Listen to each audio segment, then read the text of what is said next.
사도행전 9장 10절에서 19절입니다. 신약성경 201쪽입니다. 하나님의 말씀을 교독하겠습니다. 제가 먼저 10절 읽겠습니다. 그 중에 다메섹에 아나니아라 하는 제자가 있더니 주께서 환상 중에 불러 이르시되 아나니아야 하시거늘 대답하되 주여 내가 여기 있나이다 하니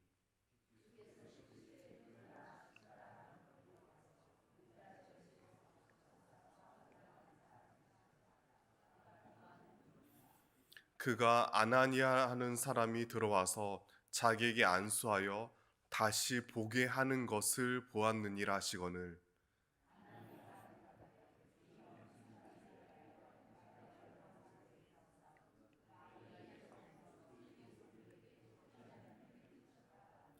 여기서도 주의 이름을 부르는 모든 사람을 결박할 권한을 대제사장들에게서 받았나이다 하거늘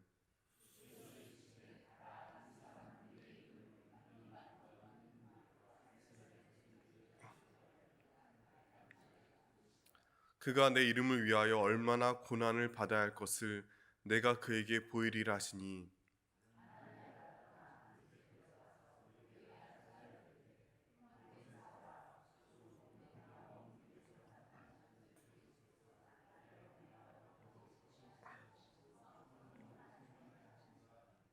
즉시 사울의 눈에서 비늘 같은 것이 벗어져 다시 보게 된지라 일어나 세례를 받고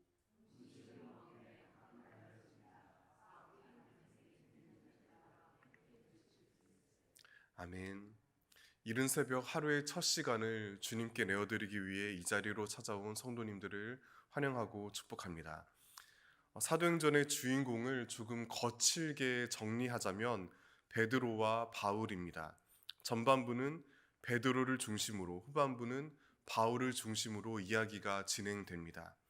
이런 점에서 사도행전 전체에서 가장 극적인 사건은 바로 바울의 회심입니다. 바울은 지중해 항구 도시 다소 출신으로서 태어날 때부터 로마 시민권을 획득하였습니다. 매우 국제적인 성장 환경입니다. 그러면서 동시에 온 민족의 존경받는 랍비 가말리엘의 제자로서 정통 율법 교육을 받았습니다. 따라서 그 당시 유대교의 차세대 지도자로서 많은 촉망을 받았습니다. 그는 그런 기대에 부응하며 유대교 입장에서 혐오스러운 이단이었던 그리스도인을 핍박하는 데 앞장섰습니다. 그러던 그가 주님의 일방적인 은혜로 말미암아 예수님을 하나님의 아들로 고백하는 완벽한 변화를 겪었습니다. 이와 같은 바울의 회심 사건에 그 이전과 그 이후에는 볼 수 없었던 중요한 한 인물이 등장합니다. 바로 아나니아입니다. 참고로 사도행전에는 아나니아와 삽비라의 그 아나니아 그리고 아나니아 대제사장이 등장합니다. 이 세 명 모두는 각각 동명이인입니다. 우리가 성경을 보다 풍성히 이해하는 길은 주인공 못지않게 조연을 주목하는 겁니다. 오늘 함께 읽은 본문 역시 마찬가지입니다. 아나니아를 중심으로 바울의 회심을 바라보아야 합니다. 그를 통해 하나님의 풍성한 뜻과 계획에 좀 더 가까이 다가가게 됩니다. 사울이 예수님을 만나고 눈이 멀기 전 본래 가려 했던 도시는 바로 다메섹입니다. 그곳에 방금 말씀드린 아나니아라 이름하는 제자가 살고 있었습니다. 어느 날 주님께서 환상 중에 그의 이름을 부르셨습니다. 이때 주목할 것은 바로 아나니아의 반응입니다. 10절 제가 읽겠습니다. 그때 다메섹에 아나니아라 하는 제자가 있더니 주께서 환상 중에 불러 이르시되 아나니아야 하시거늘 대답하되 주여 내가 여기 있나이다 하니 10절 후반부를 보면 아나니아는 하나님께 이렇게 대답합니다. 주여 내가 여기 있나이다. 이것은 신구약 성경에서 하나님의 사람이 하나님의 말씀에 반응하는 가장 일반적인 모습입니다. 가령 창세기 22장 1절에서 하나님이 아브라함을 시험하려고 부르셨을 때 그는 내가 여기 있나이다라고 대답하였습니다. 그리고 사무엘 역시 어린 시절 성전에서 자신의 이름을 부르는 하나님의 음성을 듣고 엘리 제사장이 가서 내가 여기 있나이다라고 대답하였습니다. 또한 예언자 이사야는 내가 누구를 보내며 누가 우리를 위하여 갈 거라고 하고 한숨 짓는 주님의 목소리를 듣고 내가 여기 있나이다 나를 보내소서라고 말했습니다. 반면 사울은 교회를 핍박하기 위해 다메섹으로 가는 길에 만난 예수님께 전혀 다르게 대답합니다. 주님께서 그에게 사울아 사울아 내가 어찌하여 나를 박해하느냐라고 묻자 사울은 이렇게 반문합니다. 주여 누구시니까? 이렇듯 하나님의 부르심 앞에 내가 여기 있나이다라고 답하는 것과 누구시니까 라는 질문 사이에는 어마어마한 간극이 존재합니다. 바로 여기에 그리스도의 제자와 박해자의 차이가 존재합니다. 마찬가지로 하나님께서는 지금도 우리 각자의 이름을 부르십니다. 그리고 그 부름에 대한 태도를 통해 이 순간 저마다의 믿음을 점검할 수 있습니다. 부디 오늘 하루도 주님의 부르심 앞에 내가 여기 있나이다라고 순종의 답을 드리는 모두가 되기를 진심으로 소망합니다. 이렇듯 아나니아가 하나님의 음성 앞에 즉시 응답하였지만 그런 그를 향한 주님의 명령은 도무지 상상할 수 없었던 두렵고 떨리는 내용을 담고 있습니다. 11절과 12절 함께 읽겠습니다. 주님께서 이르시되 일어나 집 가라 하는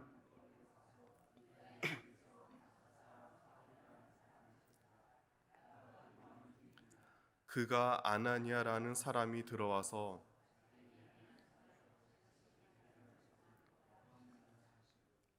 하나님은 아나니아에게 직가 곧 곧은 길이란 이름을 가진 동네로 가게 하셨습니다. 거기서 눈이 먼 채 기도하고 있는 5사람 사울에게 안수해서 눈을 다시 뜨게 하라고 말씀하십니다. 본문에 기록되진 않았지만 아마도 이때 아나니아는 끊임없이 황당해하며 되물었을 것입니다. 사울이요?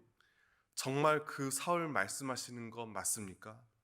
왜냐하면 그동안 사울은 수없이 많은 그리스도인을 잡아 가두었기 때문입니다.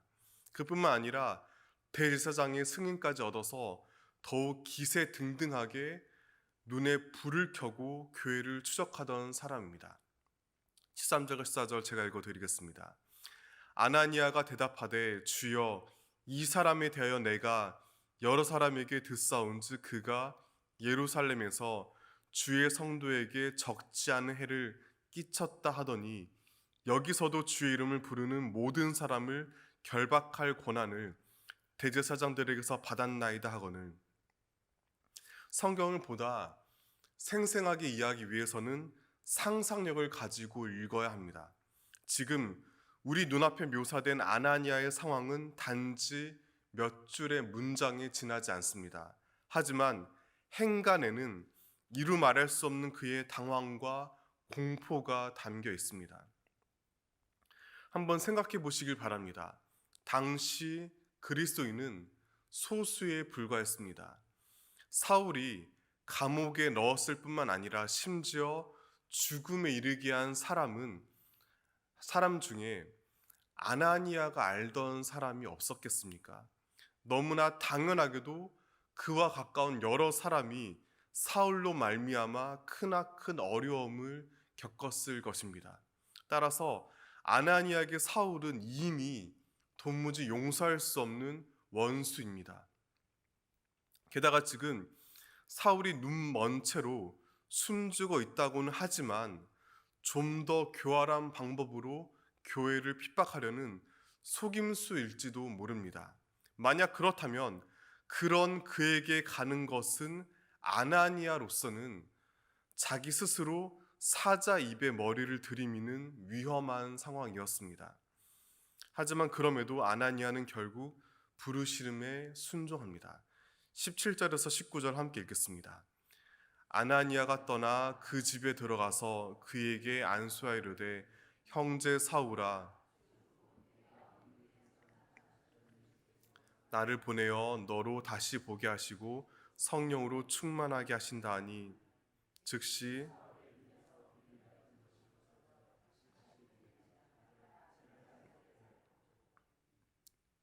19절 음식을 먹음에 강건하여지니라. 아나니아는 마침내 사울에게로 갔고 안수하여 그의 눈을 뜨게 하였습니다. 그라고 해서 주저함이 없었겠습니까? 그에게 번민과 갈등이 없었겠습니까? 전혀 그렇지 않습니다. 하지만 아나니아가 그 모든 어려움을 이겨내며 담대히 주님의 말씀에 순종하였을 때 이방인과 임금들과 이스라엘 자손들에게 하나님의 이름을 전할 그릇인 바울이 본격적으로 자신의 사명을 시작하였습니다. 마찬가지로 오늘날 주님의 뜻을 이루며 산다는 것은 이와 같은 희생과 손해를 감수하는 일입니다. 내 감정을 다 발산하고 자존심을 모두 지킨 채로는 결코 복음을 전할 수 없습니다. 내 이익과 손해를 하나하나 일일이 따져서는 부르심에 순종할 수 없습니다. 때때로 이루 말할 수 없는 답답함과 억울함을 견뎌낼 때 당연히 내 손에 쥘 수 있는 권리를 기꺼이 포기할 때 그제야 비로소 하나님 나라 복음이 우리를 통해 찬란히 뻗어 나가기 시작합니다. 예수님이 몸소 십자가 위에서 그 부르심을 철저히 따랐습니다. 그러므로 예수님의 복음은 저마다의 십자가를 묵묵히 지고 인내와 순종의 길을 걷는 이들로 말미암아 온전히 전파됩니다. 이것이 바로 사도행전이 우리에게 알려주는 진리의 핵심입니다. 교회 역사에 길이 남는 위대한 목회자이자 신학자이자 선교사인 사도 바울의 극적인 회심은 아나니아의 순종으로 말미암아 절정을 이루었습니다. 아나니아가 그 이전에 어떤 삶을 살아왔는지, 그 이후에 어떤 행적을 남겼는지 아는 사람은 아무도 없습니다. 그는 그저 주어진 삶의 자리를 묵묵히 지키며 하나님 뜻에 집중하였을 뿐입니다. 그러자 주님께서 그런 그를 사용하셨습니다. 그를 통해 하나님 나라의 위대한 그림을 그려 가셨습니다. 그 하나님께서 또한 지금 이 자리에서 이 시대에 아나니아를 찾고 계십니다. 모든 사람이 바울로 살 수 없습니다. 모두가 바울과 같은 비중과 유명세를 가지고 복음을 전할 수 없습니다. 아나니아와 같은 조연이 있어야 바울과 같은 주연이 존재할 수 있습니다. 더 나아가 아나니아 같은 이름 없는 일꾼들이 있을 때에만 예수님의 복음은 십자가와 부활의 길을 통해 온 세상에 활짝 뻗어 나갈 수 있습니다.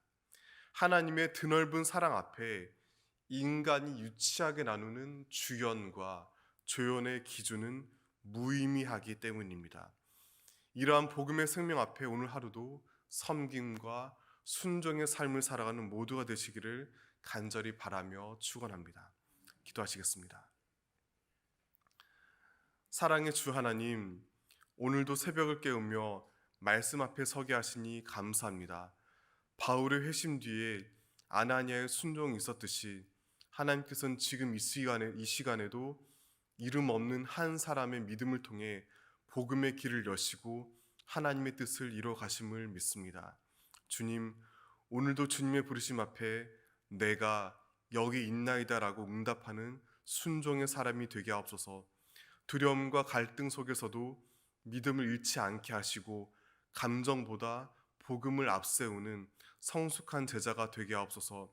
크게 드러나지 않는 자리에서도 충성되이 맡은 사명을 감당하며 하나님 나라를 위해 묵묵히 걸어가는 오늘의 아나니아 되게 하옵소서. 이제는 놀라운 계획으로 자녀들을 이끄시는 주 예수 그리스도의 은혜와 아버지 하나님의 사랑과 성령님의 사귐이 맡겨진 삶의 자리에서 묵묵히 부르심에 순종하길 다짐하는 이 자리에 모인 온 성도와 가족과 삶의 자리 가운데 영원히 함께 하시길 축원합니다. 아멘.